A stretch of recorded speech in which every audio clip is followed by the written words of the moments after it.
हम इस वक्त मुंबई के आर्य कॉलोनी में खड़े हैं और आर्य कॉलोनी की सरकारी जमीन पर यहाँ पर एक दरगाह बनाई गई थी। इस दरगाह को जो है तोड़ने का काम, डेमोलिशन का काम महाराष्ट्र सरकार के आदेश के बाद यहाँ पर शुरू कर दिया गया। हम देख सकते हैं जो लेबर है वो बड़े बड़े ड्रम जो दरगाह के अंदर रखे गए थे वो सब बाहर लेके आ रहे हैं। ये जो दरगाह है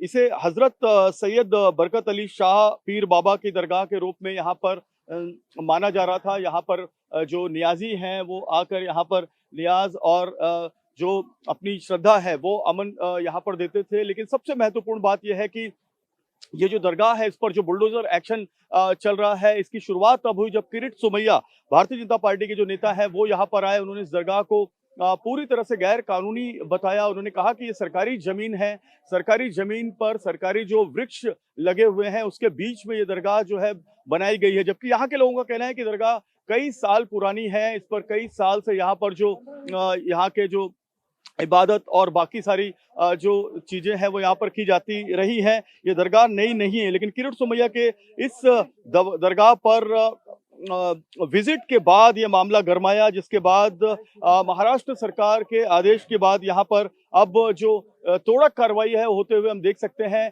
तकरीबन 4 बुलडोजर अंदर जो है लगे हुए हैं, जेसीबी मशीनें लगी हुई हैं, लेबर करीब 30 से 40 लेबर लगे हुए हैं।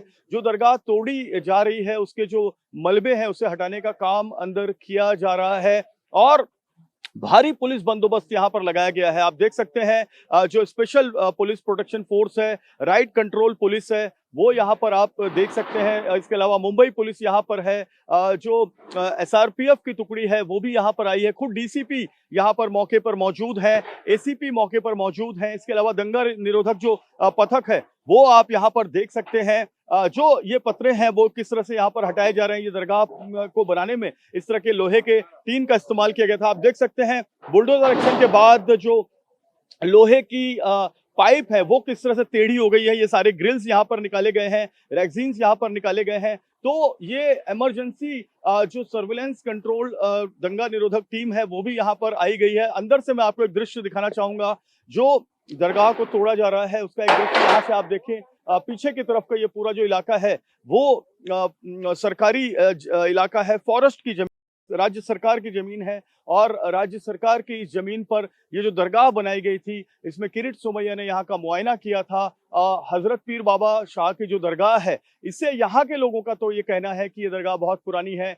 आसपास आर्य कॉलोनी में जो रहने वाले एक विशेष संप्रदाय के लोग हैं वो यहाँ पर आकर अपनी धार्मिक गतिविधियां भी करते रहे हैं। लेकिन जो पुलिस है वो और प्रशासन है उनकी जो रिपोर्ट है उसके आधार पर यहाँ पर सरकारी जमीन की और सरकारी जमीन पर ये जो दरगाह बनाई गई थी उसे यहाँ पर हटाने का काम चल रहा है। आप देख सकते हैं जो मलबा है, जो लोहे के अलग अलग ग्रिल, लोहे के अलग अलग जो खंबे हैं वो कितने टेढ़े हो गए हैं इस पूरी कार्रवाई में, और इसे यहाँ से हटाया जा रहा है। प्लास्टिक के ड्रम यहाँ से हटाए जा रहे हैं।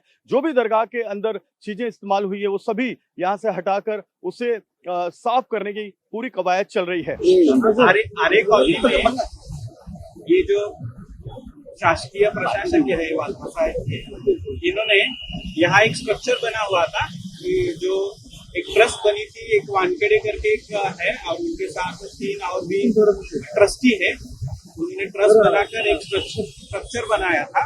वो एक्चुअली अतिक्रमण ही था, तो उन्होंने डॉक्यूमेंट्स पूरे वेरीफाई कर दिए, उनको नोटिस भी दे दी थी, सफिशिएंट उनको टाइम दिया था। उसके बाद भी उन्होंने वो डिमोलिश नहीं किया, निकाल कर नहीं किया, इसलिए पुलिस को बंदोबस्त मांगा था और वहां पर हमने बंदोबस्त दिया है और डिमोलिशन की कार्रवाई अभी चल रही, खत्म होगी। यहाँ कोई भी प्रॉब्लम नहीं है। पुलिस बंदोबस्त क्या स्ट्रक्चर था?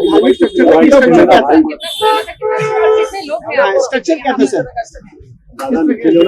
अपने आर्य प्रशासन के लोग हैं, स्टडी की है और उस स्टडी के अनुसार वो बता सकेंगे कितना पुराना स्ट्रक्चर। लेकिन ये है कि ये शासकीय वसाहतों पर अतिक्रमण किया हुआ था, जिन लोगों ने किया हुआ था उन लोग की वो जगह नहीं थी, तो वो ताबे में जगह सिचुएशन को ध्यान में रखते हुए पुलिस ने किस तरीके से तैयारियां की?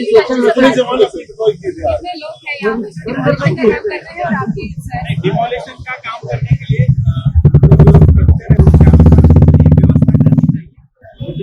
व्यवस्था की है। हमें जो व्यवस्था करनी चाहिए बंदोबस्त के हिसाब से जो हमें सूचना मिली है उसके अनुसार हमने बंदोबस्त किया। जिन्होंने बनाया है जो वानखेड़े है और उसका धार्मिक वाला ही स्ट्रक्चर था।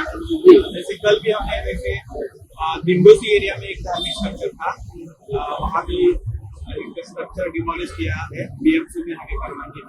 तो वहाँ का जैसे स्ट्रक्चर हमने डिमोलिश किया है वैसे यहाँ का भी स्ट्रक्चर।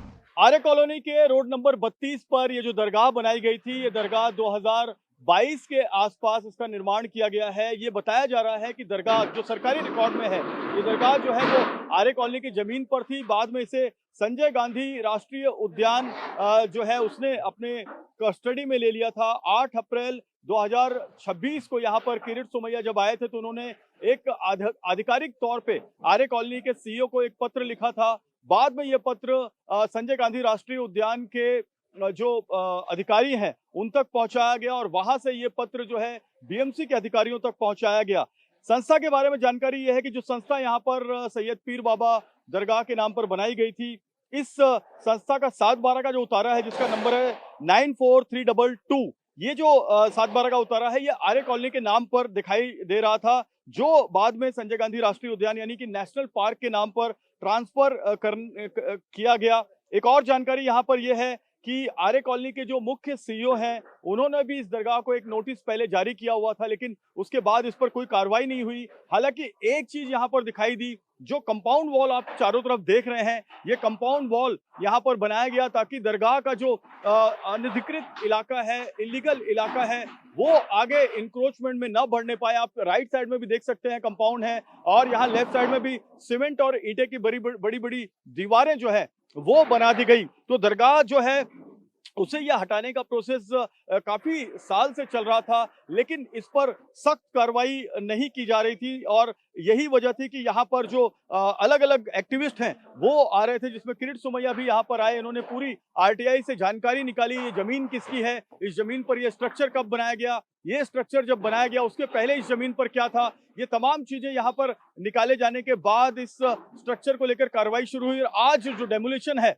वो यहाँ पर किया गया। डेमोलिशन करने के बाद जो मलबा हटाने का काम है वो यहाँ पर किया जा रहा है। आप देख सकते हैं कि बड़ी बड़ी लोहे की टीन और चद्दरें यहाँ पर निकाल कर ट्रकों में डाली जा रही हैं। एक भी यहाँ पर मलबा रहने नहीं दिया जा रहा है। ये कहा गया है आर्य कॉलोनी और नेशनल पार्क की तरफ से कि आज शाम तक सारा मलबा यहाँ से हटा दिया जाएगा। इसलिए बीएमसी के जो मजदूर हैं वो तो यहाँ पर लगे हुए हैं, इसके साथ जो प्राइवेट मजदूर हैं उन्हें भी यहाँ पर काम पर लगाया गया है। 3 जेसीबी मशीन, 2 बुलडोजर और 4 ट्रकों को लाकर यहाँ पर सारा मलबा हटाने का काम चल रहा है। ये कितना बड़ा स्ट्रक्चर बनाया गया था, कितनी ज्यादा यहाँ पर लोहे की चद्दरें और तमाम चीजें लगाई गई थी, वो आप देख सकते हैं। बड़ी बड़ी जो लोहे के खंभे हैं वो मुड़ गए हैं इस तोड़क कार्रवाई में। और इसके अलावा जो पुलिस बल है वो यहाँ पर है, दंगा निरोधक पथक है वो यहाँ पर है। दंगा निरोधक पथक की जो गाड़ियां हैं वो हम यहाँ पर देख सकते हैं। आरसीपी की जो गाड़ियां हैं, रैपिड एक्शन फोर्स, वो हम यहाँ पर देख सकते हैं। स्टेट रिजर्व पुलिस फोर्स की गाड़ियां भी यहाँ पर हम देख सकते हैं। तो भारी पुलिस बंदोबस्त में रोड को ब्लॉक करते हुए यहाँ पर ये कार्रवाई की गई और तब तक रोड को नहीं खोला गया जब तक ये कार्रवाई पूरी नहीं हुई। उसके बाद यहाँ पर इस रोड को खोला गया। और सबसे महत्वपूर्ण बात यह है कि अंदर आर्य कॉलोनी में जो लोग रहते हैं उन्हें भी जाने पर मनाही लगा दी गई थी और ये कार्रवाई की गई है। अब इस पर आगे एमआरटीपी एक्ट के तहत जो है उन लोगों पर कार्रवाई की जाएगी जिन्होंने इस दरगाह को बनाया, जो ट्रस्ट यहाँ पर था, और जो ट्रस्ट यहाँ पर था उसके जो भी मेंबर्स थे, ट्रस्टी थे, उनका भी बयान लेकर आगे कार्रवाई का प्रोसेस एमआरटीपी एक्ट के तहत किया जाएगा। कैमरामैन सुभाषीष के साथ जयप्रकाश सिंह, TV9 भारतवर्ष, मुंबई।